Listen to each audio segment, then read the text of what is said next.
100 small businesses, and the owners here have seen a significant decline in business since Trump's Operation Metro Surge began. Community members are afraid to go out as a result of the occupation in our city by ICE. Not only is the federal occupation hurting businesses, the president's reprehensible rhetoric has led right-wing grifters to show up here to terrorize our community. It is indefensible. Hurting small businesses is just the tip of the iceberg. Under the Trump administration's so-called Operation Metro Surge, constitutional rights are being trampled, families are being ripped apart, and fear is being weaponized to try to beat us into submission. Federal immigration agents are terrorizing our neighbors, stopping people of color, demanding papers, detaining U.S. citizens, and brutalizing Minnesotans in the name of public safety. But we know this is not about public safety or immigration enforcement. It is state-sanctioned violence and political retribution. What is unfolding in our state is not accidental. It is part of a coordinated effort to target Black and brown immigrant and Muslim communities through fear, racial profiling, and intimidation. This administration's immigration agenda is not about law enforcement. It is about making people feel they do not belong regardless of their citizen status or the law. But our communities shall not and will not be intimidated. In the face of violence, Minnesotans have organized, protected one another, and showed love instead of fear. Two incredible Minnesotans, Renee Good and Alex Preddy, were murdered for their willingness to stand up and protect their neighbors. Now our community is reeling from their murder that were entirely avoidable. No immigration enforcement agent should ever be allowed to act as a judge, jury, and executioner on our streets. That's right. We will continue to demand real accountability. I am grateful my colleagues who have shown immense moral clarity in this moment. I will end with this. We must all do more. Everyone here understands that. Voting no on DHS funding bill is the bare minimum. Backing the resolution to impeach Kristi Noem is the bare minimum. Holding law-breaking ICE agents legally accountable is the bare minimum. We must abolish ICE. This moment demands it. And next, I want to introduce my dear friend and colleague, Congresswoman Ayanna Pressley. Thank you, Ilhan.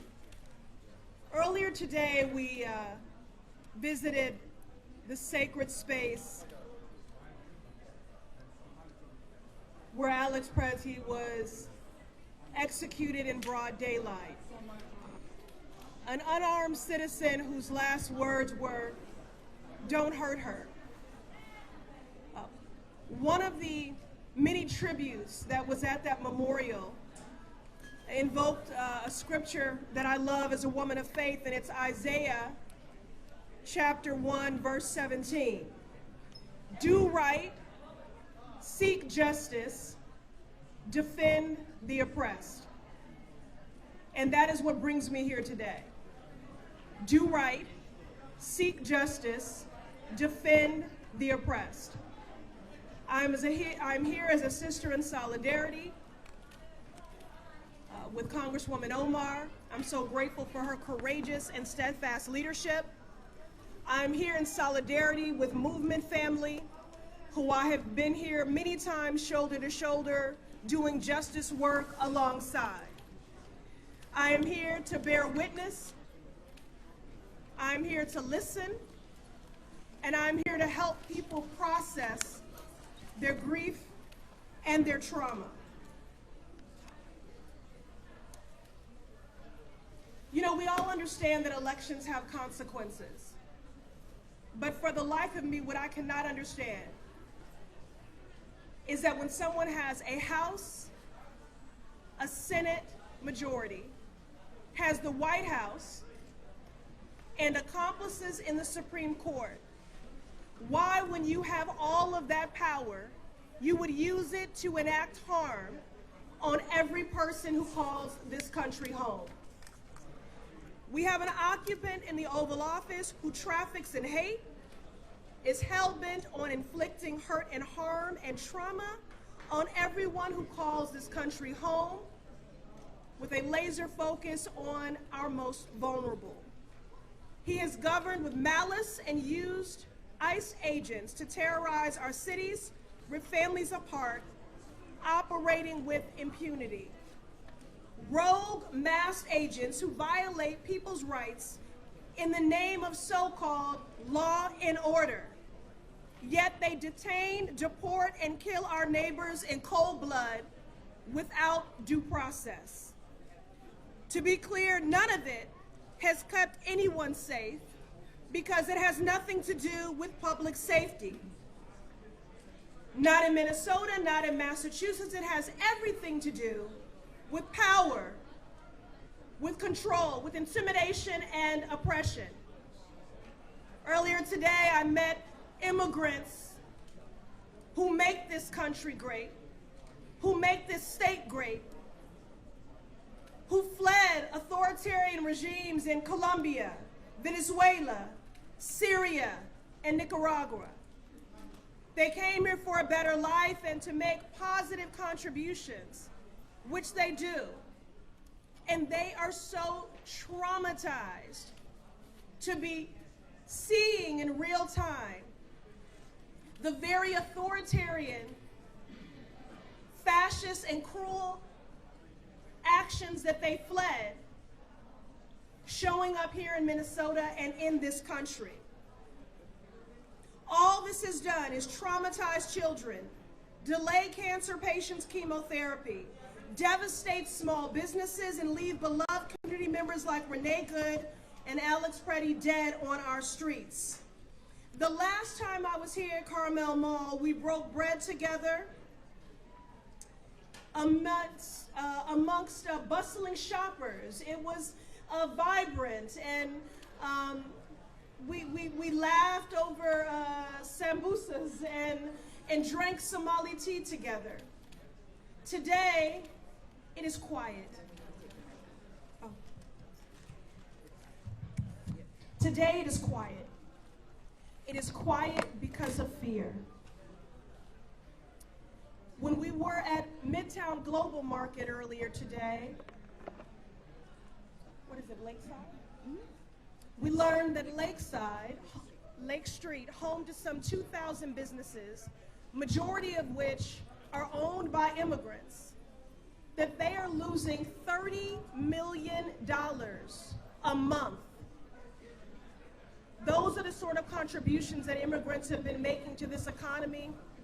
I don't know what to do about that. Yeah, they're saying it's just. They said to take it out. No, it's better. Okay. All right. Okay. Sorry. All right, that's okay. So the point is, this is devastating families and devastating the economy here. That's why we're here today, to stand in community, to choose community over chaos and cruelty. We're here because although there can never be justice, because true justice would mean that Renee Good and Alex Preddy and Keith Porter would still be alive. I'm not sure, guys, what to do here. But there must be accountability. Don't use the mic. Use the mic. Okay. Listen, I'm the granddaughter of a Baptist preacher. I have no problem projecting. Can you all hear me? Okay. Okay, so if you want to have church, we will have church. And I mean real church. Not people who speak with a mouthful of scriptures, but walk with a heart full of hate. You know, it has been incredible to be here in community today with people who are every day choosing community over chaos and over cruelty. People who are fighting in defense of the true values of this country and in defense of our neighbors. This moment requires accountability. This week, the Senate will take up legislation to fund the Department of Homeland Security, which includes an additional $28 billion for ICE. We are calling on all senators, Democrat and Republican, to vote no, because Congress should not be funding this campaign of terror. And we can't stop there. The agents who brutalized and executed our neighbors cannot walk away freely. They must be held accountable for their crimes. That means passing my bill to end qualified immunity for federal law enforcement, including ICE agents. And it means impeaching Kristi Noem, who is as incompetent as she is dangerous. She is a dangerous cocktail of authority, bigotry, and incompetence, and she must be impeached. We need to abolish ICE and dismantle the systems of oppression that have gotten us to this point. So again, I thank my sister in service for her courageous leadership, for the invitation to return to Minnesota once again, to stand shoulder to shoulder with my movement family, to do right, to seek justice, and to defend the oppressed. Finally, I will say this. Donald Trump is a dictator. And the only way to beat a dictator is with defiance. I thank the people of Minnesota for your defiance in this moment, and I am here as your sister in solidarity. Impossible. Thank you so much, Ayanna Pressley. The Congresswoman, as she said, has visited Minnesota multiple times, whether it was coming with the Congressional Black Caucus to see the opportunities that exist here in Minnesota for all of us, whether it was to come and to protect our beautiful Mississippi River and stand with the Native American community, and now being here to make sure that she's standing in solidarity with us. Next, I want to call on Minnesota State Senator Omar Fateh, who represents this district.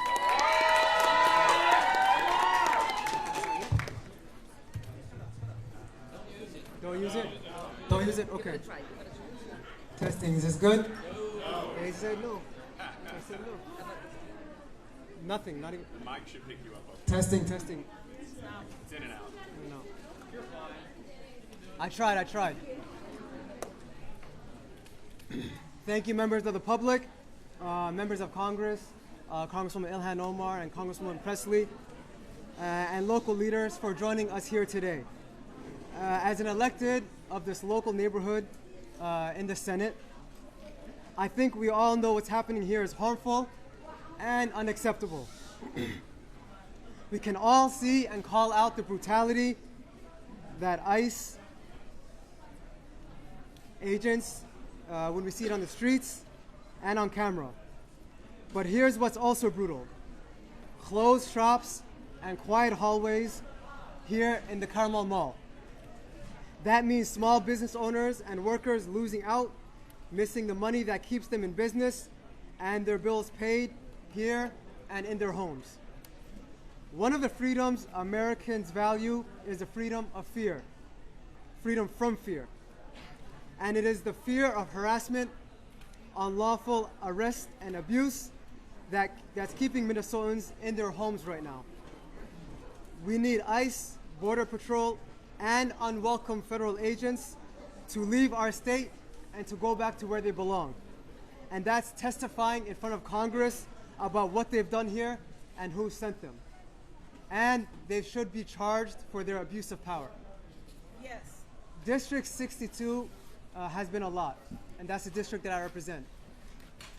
It's been through the death of George Floyd, the murder of George Floyd, the recovery from being one of the hardest hit districts from COVID-19 pandemic.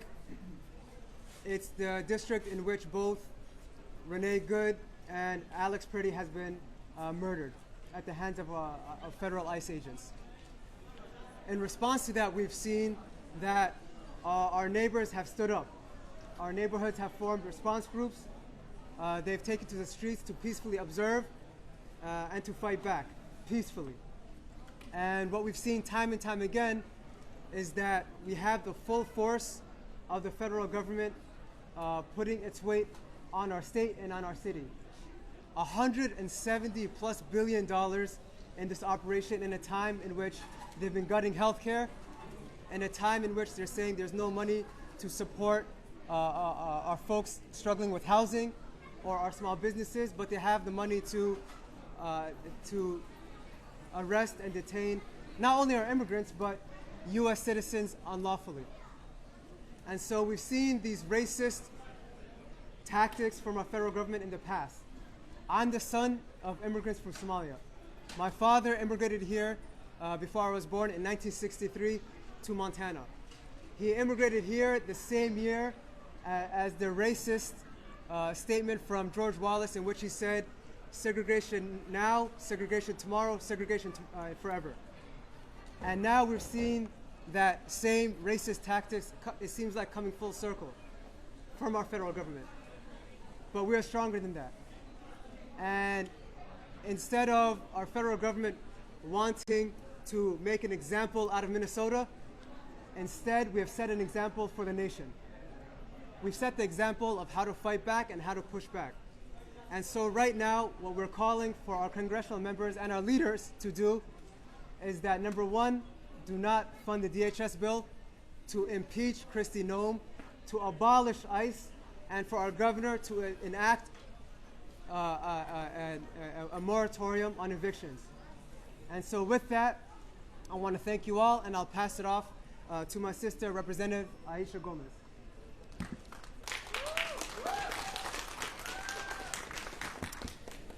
Good evening. My name is Aisha Gomez. I serve as the state representative for District 62A. We're in District 62A now, and as Senator Fatah pointed out, we both represent the area where Renee Good was murdered and where Alex Preddy was murdered. Today is day 58 of the invasion of our city and our state by masked secret police acting on behalf of a totalitarian, authoritarian regime on the march. Yesterday, 22 neighbors were charged by complaint in federal court with resisting or impeding ICE. This morning, more than a dozen of them turned themselves in, had a hearing, and are now released. Attorney General Bondi tweeted out their names and photographs of them, inviting vile right-wing harassment of these neighbors. We know what this is. This is an attempt by an administration that is losing the narrative war to smear our neighbors who are engaged in constitutionally protected activities and to intimidate the 100,000 plus Minnesotans who have showed up in negative 20-degree weather, who are showing up to defend their communities, who are being disappeared off the streets of our state, and who are informing their neighbors, who are bearing witness and who are documenting the rampant abuses and violations of civil rights that happen literally every few minutes in our city.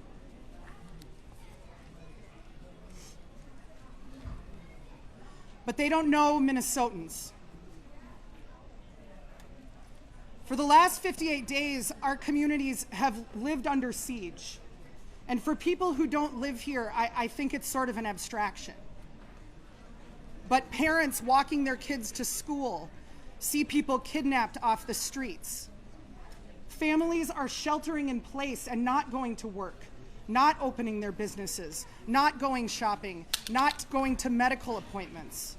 You can imagine the cascading impacts of this on one small community.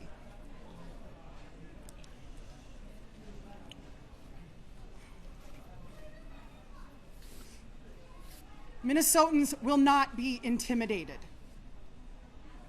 You cannot arrest all of us. You can come and try, but you are few and we are many. So I invite all Minnesotans on Friday at 8 a.m.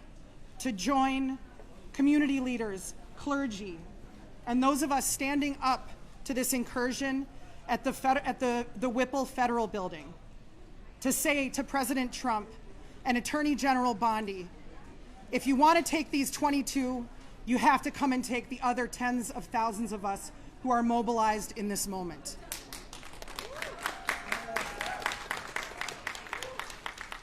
That same day, Friday, January 30th, there is a nationwide shutdown, and we will be gathering in downtown Minneapolis at 2 p.m. And finally, to our beautiful, resilient community of the South Side and of Minneapolis and of Minnesota.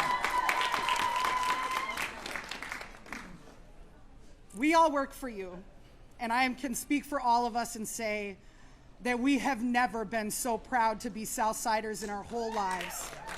We are showing the world what it means to stand up to Trump and Bondi and Noam and Bovino and any bully that they want to send our way, and to do so not with violence and with guns, but with whistles and with love and with care. And we're going to continue. Thank you. Now we will hear from Minnesota State Representative Anam Mahmoud, who is one of the newest members of the Minnesota House. I just want to say thank you to Representative Omar and Pressley for standing here today with our communities. Speaking truth to federal outreach taking place right now is in itself an act of bravery. Look at what happened last night to our Congresswoman at a similar event. We cannot let this silence us right now in the face of injustice. Firstly, I want to recognize the lives of Renee Good and Alex Preddy. They put themselves between black and brown neighbors and unconstitutional attacks by ICE. I stand with our observers, our immigrant communities, and we condemn state violence. What we see taking place in Minneapolis, in our districts, across the metro, and at the nation at the hands of ICE is not okay. It is cruel, unconstitutional, and politically motivated. While Bovino may be gone, we all know the work of ICE to tear our communities apart and strike fear is very much still with us and happening as we speak. This work has not slowed. Right now, I see neighbors who are terrified to leave their homes, and families who are sick about loved ones who didn't come home, only to learn of them a few days later in El Paso, in an ICE detention center. While we look at every avenue as elected officials, both locally and federally, to protect our neighbors, I know that we right now, one of the most important tools being against the federal government to the table is the court of public opinion. When the polls flip, Trump begins to worry. Our activated neighbors protesting, observing, and doing mutual aid work right now are so important in making sure the nation sees what is taking place and that the federal government is held at some level of account, and we are protecting those at risk in our communities. May one ask is that you don't lose hope right now. Continue to speak truth about the injustice at every opportunity, and that you remain active in this fight. I'll be standing with all of you. And lastly, we will hear from City Council woman Aisha Chaktai, who represents Ward 10, where we are at. Thank you. Good afternoon. My name is Aisha Chuktai.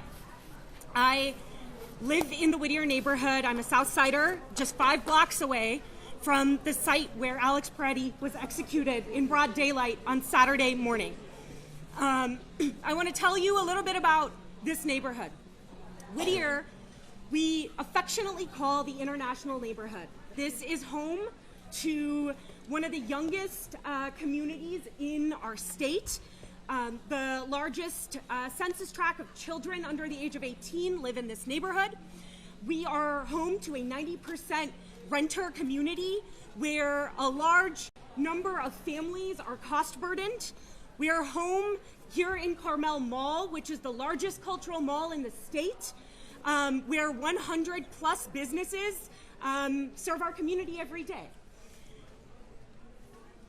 Minneapolis, South Minneapolis, is going through an unspeakable crisis right now.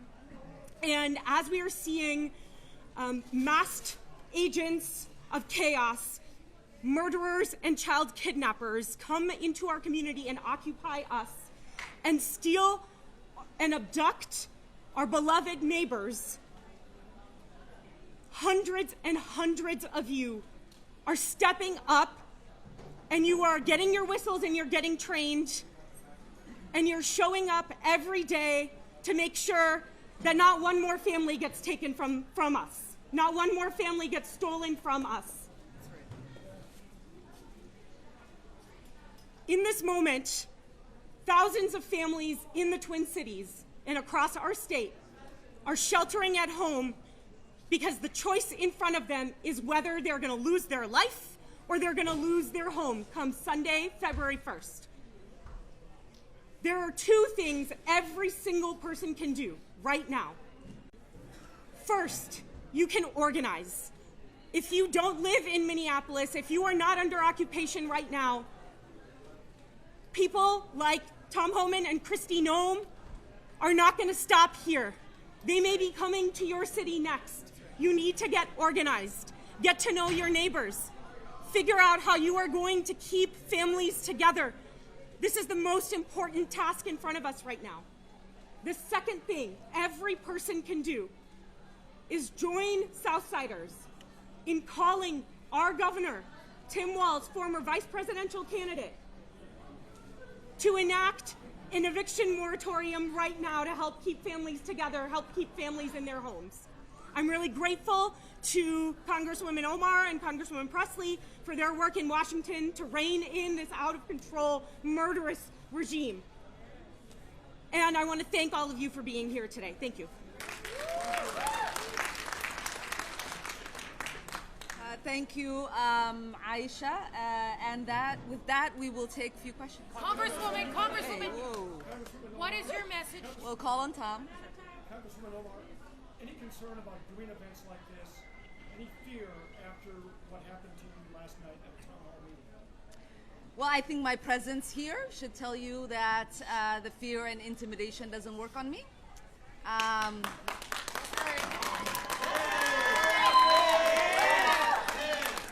And you know, you and I have talked about this many a times. This, the president's rhetoric, the attacks from him since I've gotten into public office, from the right wing, has always been really to stop me from being in public service, to intimidate me, to make me want to quit.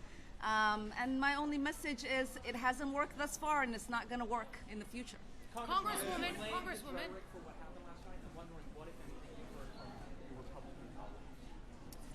You know, blame is very interesting, but facts are more important. And what the facts have shown since I've gotten into elected office is that every time the President of the United States has chosen to use hateful rhetoric to talk about me and the community that I represent, my death threats skyrocket. For 4 years, when he was in office, the first 2 years I was state rep, and the last 2 years I was a member of Congress. It was maybe my second or third week when he started attacking me. I became a freshman who nobody should have actually known I existed because I wielded no power, to having the most death threats of any member of Congress. To the point where I had to have 6 Capitol Police officers providing 24-hour detail to me and my family. he left office. Well, he was defeated. And Biden got elected. And for 4 years, it almost plummeted. Then he came back into office, and he reassumed his vitriol. And now, my death threats are the highest of the members of Congress. And last night, the man that attacked me was specifically upset that Trump's order to deport Somalis was not yielding enough deportations of Somalis. So he wanted to come get the person he thought was protecting the Somalis. Well, we are protected by the Constitution. That's right. I'm sorry to tell you the truth. We are protected by the Constitution. And so I do believe that the facts of the situation are that I wouldn't be where I am at today, having to pay for security, having the government to think about providing me security if Donald Trump wasn't in office and if he wasn't so obsessed with me. It is ironic that just last night he was on stage moments before I was attacked, talking about me. And then when asked about my attack, he said, I don't think about her. Does he not remember? Is he suffering from dementia? Yeah. How do you spend 20, 30 minutes on stage obsessing over me by name multiple times, and then moments later say, Ilhan Omar? I don't think about her. So hopefully that answers your question. We'll take one more question. We'll take one more question from the Somali reporters here. Last night, what happened was shock to us. You're not going to ask in Somali? Okay. And xalay waxaan ugu dhacay arrin weerar lagu soo qaaday. Anigu meesha ayaan fadhiyey. Ninkaasi feerka aad ku say leexisay. Marka dagaal baa baratay bas saaceed. Well, liibaan ani adi waa isnaqaana. Inta dad oo Soomaali i yaqaano way og yihiin dagaalka inaan ku fiicanahay. Way og yihiin haddee gabdhaha Soomaalida oo wiilal walaalo la soo koro inay barteen sidii qof la iskaga dhiciyo. Marka waxaan leeyahay haddii uusan security-gayga ninkaas dhulka ula dhici lahayn gacanteeda way gaari lahayd. Marka nasiibuu leeyahay in ay iga celiyeen. Yeah? Okay, thank you everyone. Have a good night.